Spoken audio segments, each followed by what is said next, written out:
வணக்கம். ஒரு நாள் சற்றேறத்தாழ 1 மாதத்துக்கு முன்பு என்னோட நண்பன் சத்குரு ஜக்கி வாசுதேவ் அவர்களோட புத்திசாலியான பெண்களின் குணக்கூறுகள் அப்படிங்கிற ஒரு வீடியோவை எனக்கு அனுப்பி வச்சிருந்தான். வச்சுட்டு எனக்கு அவன் சொன்னது, இதில் இருக்க மாதிரி தமிழில் இன்னும் கொஞ்சம் எளிமையாக ஒரு புத்திசாலி பெண் எப்படி இருப்பாள், எப்படி இருக்க வேண்டும் அப்படிங்கிற ஒரு பதிவை நீ தயார் பண்ணு அப்படின்னு சொன்னான். அதை சொல்லி முடிக்கிறப்போ அவன் சொன்னது, ஆனால் இந்த பதிவு இளம் பெண்களை தவறாக வழிநடத்திடக்கூடாது அப்படிங்கிறது. இந்த பீடிகை என்னைய 1 மாதமாக யோசிக்க வச்சது. இந்த அளவு நான் எந்த பதிவுக்கும் எந்த எழுத்துக்கும் கால தாமதம் எடுத்துக்கிட்டதே இல்லை. இது தாமதமா அப்படின்னா இல்லை. நிறைய தரவுகளை நான் இந்த 1 மாதமாக பார்த்துக்கிட்டு படிச்சுக்கிட்டு சேமிச்சுக்கிட்டே இருந்தேன். ஒவ்வொரு முறையும் என் நண்பனை பார்க்குறப்போ அசைன்மெண்ட் சப்மிட் பண்ண லேட் பண்ணின ஒரு மாணவியோட தயக்கம் எனக்குள்ளே இருந்துக்கிட்டே இருந்துச்சு. ஆனால் இந்த பதிவை எழுதி முடித்து பதிவை ஆக்கிறப்போ ஏதோ ஒரு திருப்தி மனசுக்குள்ள. ஹைலி இன்டெலிஜென்ட் உமன், இந்த வார்த்தையே கொஞ்சம் பயமுறுத்துகிற மாதிரி இருந்துச்சு. ஏற்கனவே விஸ்டம் அப்படிங்கிறத அப்ளைடு இன்டெலிஜென்ஸ் அப்படின்னு என்ன மாதிரியான ஆட்கள் சொல்லி கொண்டது உண்டு. ஆனால் இந்த ஹைலி இன்டெலிஜென்ஸ் அந்த பெண்ணிடம் எப்படி வந்தது, அந்த ஹை இன்டெலிஜென்ஸால் அந்த பெண்ணோட குணங்கள் எப்படி மாறி இருக்கு, அவளோட பழக்க வழக்கங்கள் எப்படி இருக்கும், இதுதான் இந்த வீடியோவோட பதிவு. ஒரு அறிவான பெண், அதுவும் உயர்ந்த அறிவுள்ள ஒரு பெண் என்ன செய்வாள் என்றால், அவள் செய்யும் செயல்கள் அனைத்திலும் அவள் விழிப்புணர்வோடு செயல்படுகிறாள். இதுதான் சத்குரு சொல்கிற முதல் பாயிண்ட். 2வது என்ன அப்படின்னா, அவள் தன்னோட ஆற்றலை தனக்கானவற்றின் மீது மிக அழகாக செலுத்துகிறாள். தனக்கான போரையும் அவள் அழகாக நேர்த்தியாக விளையாடுகிறாள். ஆனால் அந்த போரில் ஒரு அமைதி இருக்குது. அந்த அமைதி அவளை உணர்ந்து கொள்றதுக்கு. அடுத்து அவள் தன் தனிமையை விரும்புகிறாள். அந்த தனிமையின் ஆற்றலை அவளே செதுக்குவதற்காக பயன்படுத்துகிறாள். தன் அறிவை பெருக்கிக் கொள்றதுக்கான அந்த பவர் அப்படின்னு சொல்கிறோம் இல்லையா, அதை வேற எங்கேயுமே அவள் தேடி போகிறதே கிடையாது. அவளே ஒரு பவராக தன்னை நிலைநிறுத்திக்கிறா ஒவ்வொரு இடத்துலையும். அவளுக்கு ஏதோ ஒன்று அவளுக்கானது சரியாய் நடக்கவில்லை அப்படின்னா அவள் தன்னைத்தானே திரும்ப திரும்ப சுய பரிசோதனைக்கு உள்ளாக்குகிறாள். அடுத்து அவள் போக வேண்டிய திசைகளை அவளே தீர்மானிக்கிறாள். அடுத்து அந்த திசையையும் போயிட்டுருக்கிறப்போ அளவு திருத்தங்கள் அப்படின்னு சொல்கிற கேலிபரேஷனை அவள் தனக்குள்ளேயே உருவாக்கிக்கிறாள். தனிமையில் இருக்கிறதுக்கு எப்பவுமே பயப்படுறதே இல்லை. தானே தயாரித்து குடிக்கும் ஒரு குவளை தேநீரை கூட அவள் ரசித்து ரசித்து செய்கிறாள். தனக்கு தேவையான புத்தகங்களை வாசிக்கிறாள். தனக்கு தேவையான மனிதர்களை வாசிக்கிறாள். அவர்களோடு ஒன்றிப் போகிறாள்.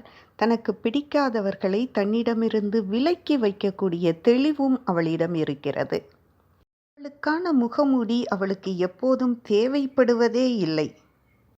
அவள் தன்னைத்தானே வரையறுத்து கொள்ள விரும்புவது இல்லை அப்படின்னாலும் அவள் தன்னைத்தானே சில நேரங்களில் மறு உருவாக்கம் செய்து கொள்வதற்கு ஆயத்தமாகவே இருக்கிறாள். ஏனென்றால் அவள் எப்போதும் போல் அந்த வாழ்க்கையை சலனமற்று நடந்து போய்விட அல்லது கடந்து போய்விட முடியாது என்பதை நிச்சயமாக உணர்கிறாள்.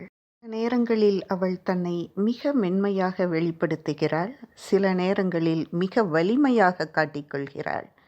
இது எல்லாம் எதுக்கு அப்படின்னா, எல்லா நேரமும் விழிப்புணர்வோட தன்னோட மனசாட்சிக்கு பொதுவாக இந்த வாழ்க்கையை வாழ்ந்து தீரணும் அப்படிங்கிற அவளோட எண்ணம். நான் சின்ன வயசாக இருக்கிறப்போ என்னோட பருவங்களில் குமுதம் வார இதழில் ஒரு கதை வந்திருந்தது, சிறுகதை. அதை எழுதியிருந்தவர் மாலன் அப்படின்னு சொல்லக்கூடிய ஒருத்தர். தன்னைத்தானே எழுத்தாளர், பத்திரிகை ஆசிரியர் அப்படின்னு சொல்லிகிட்டு இருக்கிறவர். அந்த சிறுகதையில் ஒரு அக்கா, ஒரு தங்கை, அந்த சகோதரிகளுக்கு நடுவே நடந்துக்கிட்டு இருக்க ஒரு உரையாடலில் அவள் தங்கச்சி சொல்லுவா, நிறைய படிக்கிறது வாழ்க்கையை செல்லரிச்சிரும் அப்படின்னு சொல்லிட்டு. இந்த மாதிரி ஒரு கேவலமான ஒரு உரையாடலை நான் வேறு எந்த சிறுகதையிலையும் படித்ததா நினைவிலேயே இல்லை. அவ்வளவு எரிச்சலாக்குச்சு அது. ஆனால் சத்குரு ஜக்கி வாசுதேவ் என்ன சொல்கிறாருன்னா, இவ்வளவு நேரம் அவர் சொன்ன பெண்மையின் இலக்கணம் எல்லாம் சரியாக வரணும்னா ஒரு பெண் கண்டிப்பாக மிக தீர்க்கமான வாசிக்கும் திறன் உடையவளாக இருக்கணும் அப்படிங்கிறத சொல்கிறாரு. உயர்ந்த அறிவுடைய பெண்கள் தனக்கான எல்லைகளை மிக தெளிவாக தீர்க்கமாக போட்டு வச்சிருப்பாங்க. ஆனால் அந்த எல்லைகளை மாற்றுவதற்கு தேவைப்பட்டால், அவசியம் என்றால் தயங்கவே மாட்டாங்க. அந்த எல்லைகளுக்குள்ளே யாரை விடணும், யாரை விடக்கூடாது அப்படிங்கிறதும் அவங்களுக்கு மிக தெளிவாக தெரியும். அவள் தேர்ந்தெடுக்கும் உறவுகள் ஒவ்வொன்றும் அவளை இன்னும் கொஞ்சம் சக்தி வாய்ந்ததாக எப்படி ஆக்குமோ அந்த விதத்திலான உறவுகளை மட்டும்தான் அவள் தேர்ந்தெடுக்கிறா. சில நேரங்களில் அவள் அமைதியாகிறா. ஆனால் அவளோட அமைதி வெறுமை இல்லை. அந்த அமைதியிலையும் ஒரு ஆற்றல் இருக்குது. அந்த அமைதியும் மிக வளமானதாக இருக்குது. அந்த அமைதியான நேரங்களை அவள் தன்னோட சிந்தனையை வளப்படுத்துறதுக்காக பயன்படுத்திக்கிறாள். எல்லா நேரங்கள்லேயும் எல்லாரிடமும் பதில் சொல்ல வேண்டிய அவசியம் இல்லை அப்படிங்கிறதுல அவள் ரொம்ப தெளிவாக இருக்கா. அதனால் ஒவ்வொரு நேரத்திலும் எந்தெந்த நேரத்திலெல்லாம் பதில் தேவை, எந்தெந்த நேரத்திலெல்லாம் வெறும் அமைதியை மட்டுமே பதிலாக கொடுக்கலாம் அப்படிங்கிறதையும் அவளே தீர்மானிச்சிட்றா. நான் மென்மையாகத்தான் இருப்பேன் அல்லது நான் வலிமையாக வன்மையாகத்தான் இருப்பேன் அப்படிங்கிறதெல்லாம் அவள் தீர்மானிக்கிறதே கிடையாது. ரெண்டும் எப்போது தேவையோ அப்போது அந்த விகிதத்தில் எங்கே கொடுக்கணும் அப்படிங்கிறது அவளுக்கு தெளிவாக தெரியும். இந்த மனசோட இந்த உலகத்தை அணுகிறதுல அவளுக்கு எந்த தயக்கமும் இல்லை. சில நேரங்களில் இந்த உலகம் அவளை காயப்படுத்துது, சில நேரங்களில் அரவணைச்சு போகுது.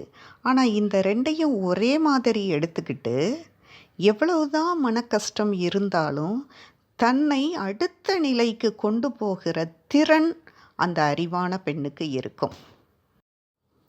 அறிவான பெண்ணுக்கும் பிரச்சனைகள் வராமல் இருக்கும் அப்படிங்கிறதுக்கு எந்த உத்தரவாதமும் கிடையாது.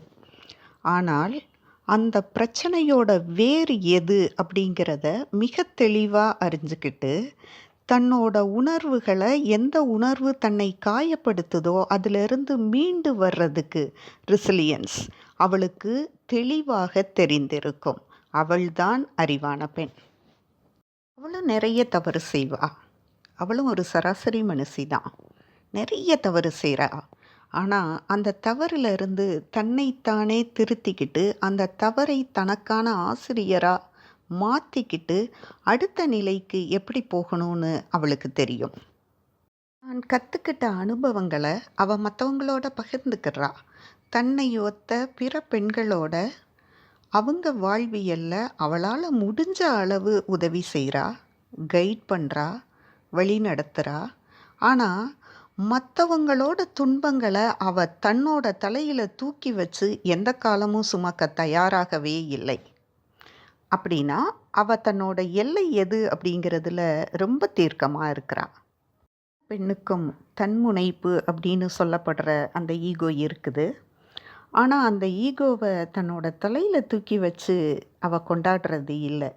தூரமாக ஒரு இடத்துல வச்சுட்டு அந்த ஈகோவை எப்போ தன்னிடமிருந்து விலக்கி வைக்கலாம் அப்படின்னு சொல்லி யோசிக்கிறா. தனக்கும் அந்த ஈகோவுக்கும் நடுவில் தேவைப்பட்டால் ஒரு சுவற்றை அவளாகவே நிர்மாணிக்கிறாள். அவள் தனக்கான அடையாளத்தை மிக தெளிவாக அறிஞ்சிருக்கிறா. தன்னோட அடையாளம் இதுதான் அப்படிங்கிறத அவர் ஒவ்வொரு தடவையும் உலகத்தை கூட்டி சொல்லணும் அப்படின்னு நினைக்கிறதே இல்லை. ஆனால் அந்த உலகம் இதுதான் அவளோட ஐடென்டிட்டி அப்படின்னு, அடையாளம் அப்படின்னு புரிஞ்சுக்கிற அளவு தன்னை சுற்றி இருக்கிற அந்த சூழ்நிலையை அவள் மாற்றி வச்சிருக்கிறா. எல்லாத்துக்கும் மேலா ஒரு அறிவான பெண் என்ன செய்யணும் அப்படின்னா, கூர்மையாக கவனிக்கணும்.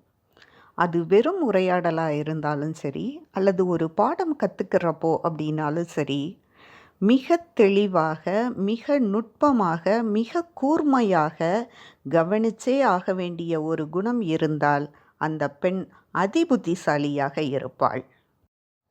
அந்த அறிவான பெண் யாரோட வாழ்க்கையிலையும் நான் விளக்கேற்றி வச்சுட்டேன் அப்படிங்கிற தம்பட்டமெல்லாம் அடிக்க வேண்டியதே இல்லை, அடிக்க மாட்டா.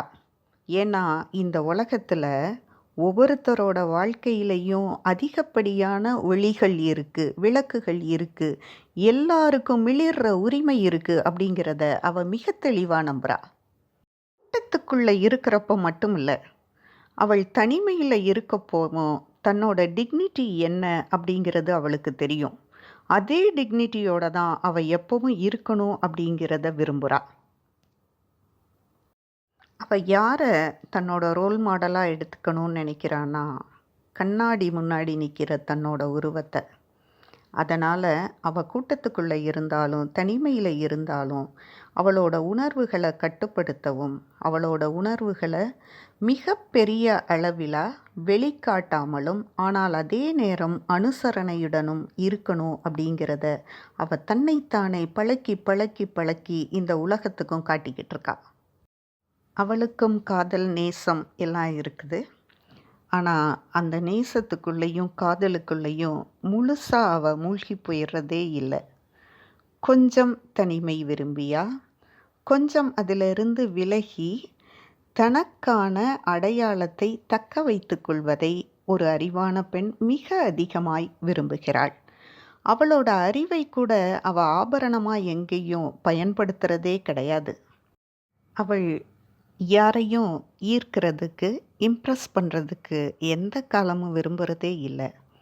ஆனால் அவளோட ப்ரெசன்ஸ் யாராலையும் மறக்க முடியாததா என்றைக்கும் இருக்கணும் அப்படிங்கிறது அவளோட எண்ணமாக இருக்கலாம், அல்லது அவளோட நடவடிக்கையாக இருக்கலாம். அவளோட இருத்தல் அப்படிங்கிறது அந்த இடத்துல அறிவுபூர்வமான அவளோட ப்ரெசன்ஸாக இருக்கலாம், மறக்க முடியாத ஏதாவது ஒரு கருத்தாக இருக்கலாம். அவள் எப்பவுமே தன்னோட அழகியலை விட தன்னோட அறிவை அந்த இடம் முழுக்க நிரப்பி வைக்கிறாள். அதனால் அவள் அந்த இடத்துல மாற்ற முடியாத அல்லது ரீப்ளேஸ் பண்ண முடியாத ஒரு காரணியாகிறாள். சத்குரு இப்படி முடிச்சிருந்தார். ஒரு அறிவான பெண் வெளியுலகத்தில் எத்தனை சலனங்கள் இருந்தாலும், சலசலப்புகள் இருந்தாலும், உள்ளுக்குள்ள அமைதி அப்படிங்கிறத என்னைக்கும் தனக்குள்ள புதைத்து வச்சிருப்பா அப்படிங்கிறது. அப்படி அவள் இருக்கிறதுக்கான மிக முக்கிய தேவையாக என்ன இருக்கும் அப்படின்னா, பரந்துபட்ட அறிவு, பரந்துபட்ட வாசிப்பு. இது அறிவுபூர்வமாக இருக்க விளைகின்ற ஒவ்வொரு பெண்ணுக்கும் அவசியம் அப்படிங்கிறது. நன்றி. உலகத்தில் அறிவுங்கிறது என்ன, அந்த அறிவை எப்படியெல்லாம் இந்த காலத்து இளம் பெண்கள் பயன்படுத்த வேண்டும் அல்லது அந்த அறிவை சேகரிக்க வேண்டும் அப்படிங்கிறத பார்க்கலாம்.